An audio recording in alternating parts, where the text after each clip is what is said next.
warahmatullahi wabarakatuh. Kami dari kelompok 4 ingin mempresentasikan materi sejarah tentang Mataram dan Aceh. Sebelumnya, mohon izin memperkenalkan diri. Nama saya Alwi Hermawan dari absen 1. Saya Rahmat Zikran dari absen 29. Nama saya Faiz Rahman.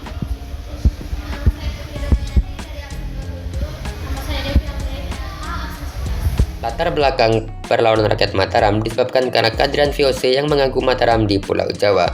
Karena VOC telah berhasil menguasai beberapa bagian di Pulau Jawa seperti Batavia. Kehadiran VOC juga menghambat penyebaran agama Islam di Pulau Jawa yang dilakukan oleh Sultan Agung, sehingga ia melakukan serangan terhadap VOC secara besar-besaran. Tujuan dari perlawanan Mataram yaitu untuk menyatukan seluruh Pulau Jawa di bawah kekuasaan Mataram untuk mengusir penjajahan VOC dari Nusantara. Tokoh-tokoh yang terlibat. Yang pertama, Sultan Agung Hakarakusuma, Raja Mataram pada tahun 1613 sampai 1645. Yang kedua, Tumenggung Bahureksa, pemimpin pasukan pada serangan pertama. Yang ketiga, Suroh Agul-Agul, pemimpin pasukan pada serangan pertama. Yang keempat, Dipati Ukur Santo, pemimpin pasukan pada serangan pertama.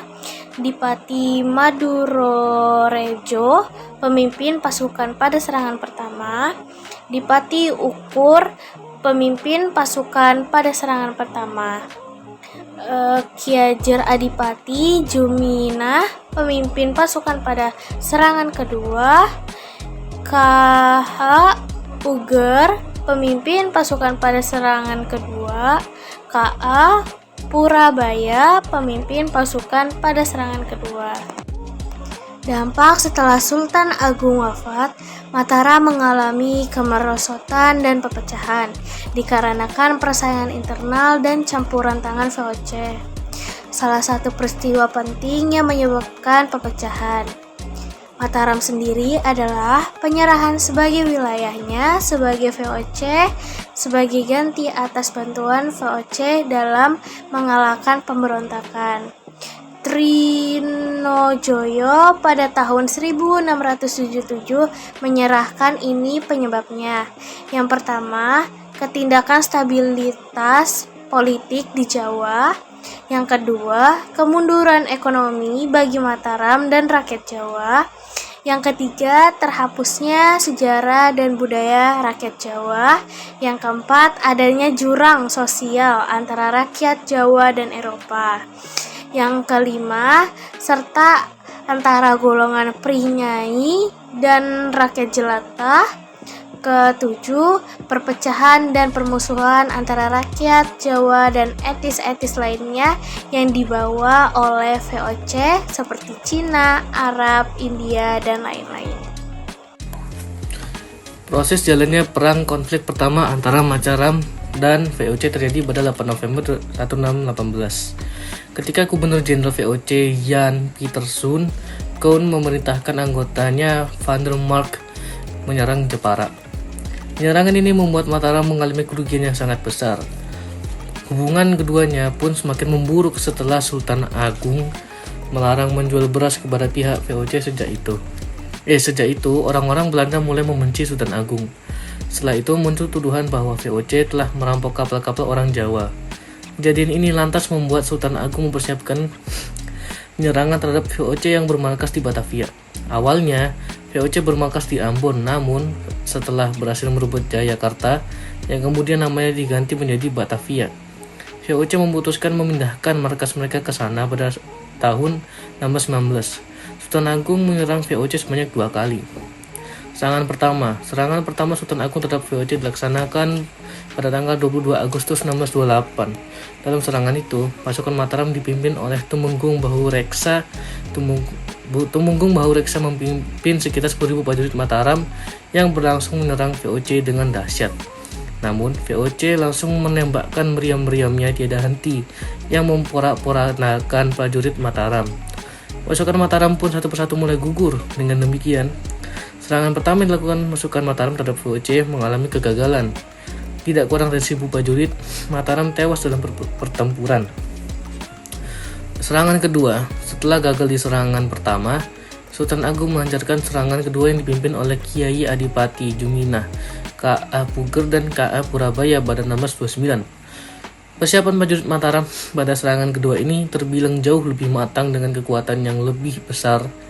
Total ada 14.000 prajurit Mataram dikerahkan untuk menyerang VOC. Mereka mendirikan lumbung-lumbung padi di daerah Tegal dan Cirebon sebagai perbekalan selama bertempur. Akan tetapi, rupanya VOC mengetahui hal tersebut sehingga lumbung-lumbung tersebut dibakar oleh VOC.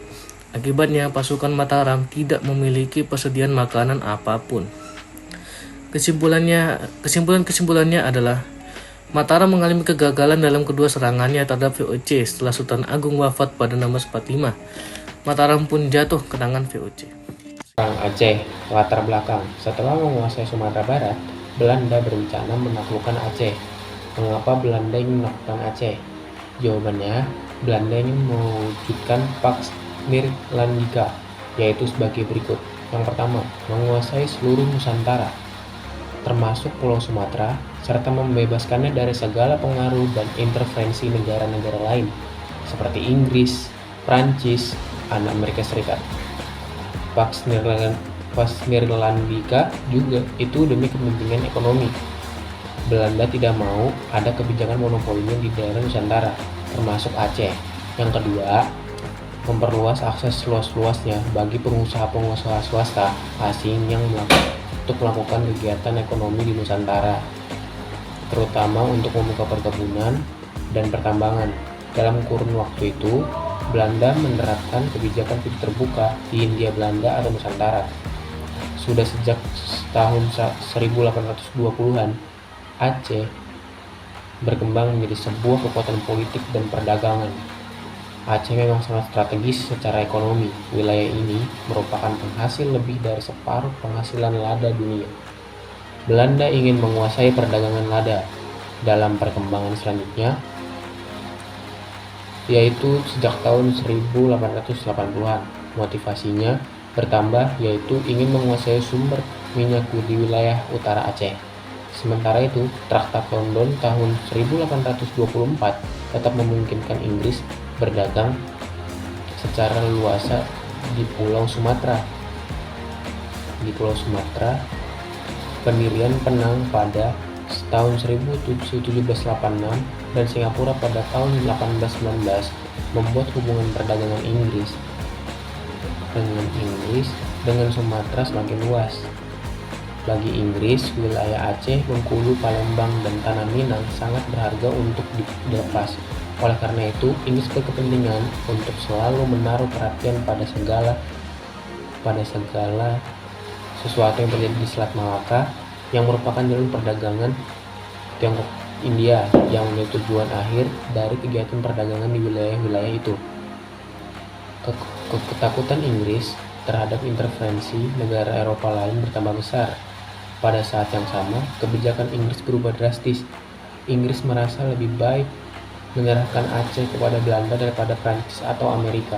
Maka terjadilah pertukaran besar antara Inggris dan Belanda menurut Traktat Sumatera pada tahun 1871 yang berisi antara lain sebagai berikut. Yang pertama, Belanda diberi kebebasan penuh di Sumatera dengan atas persetujuan Inggris. Yang kedua, Belanda menyerahkan Ghana di Afrika ke Inggris. Yang ketiga, Inggris diperkenankan mengirimkan kulit-kulit kontrak India ke Suriname. Yang keempat, pedagang Inggris dan Belanda mempunyai hak yang sama di Sumatera, yaitu dari Siak ke arah utara.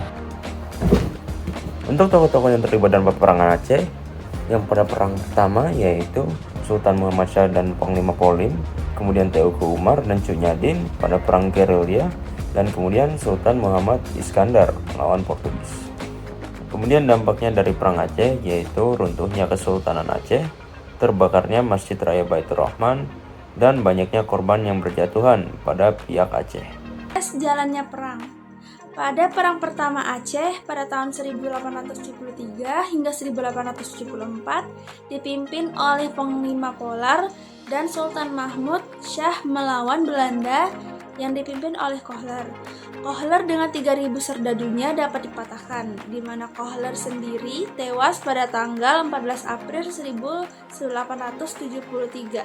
10 hari kemudian, perang berkecamuk di mana-mana. Yang paling besar pada saat merebut kembali Masjid Raya Baitur Rahman yang dibantu oleh beberapa pasukan.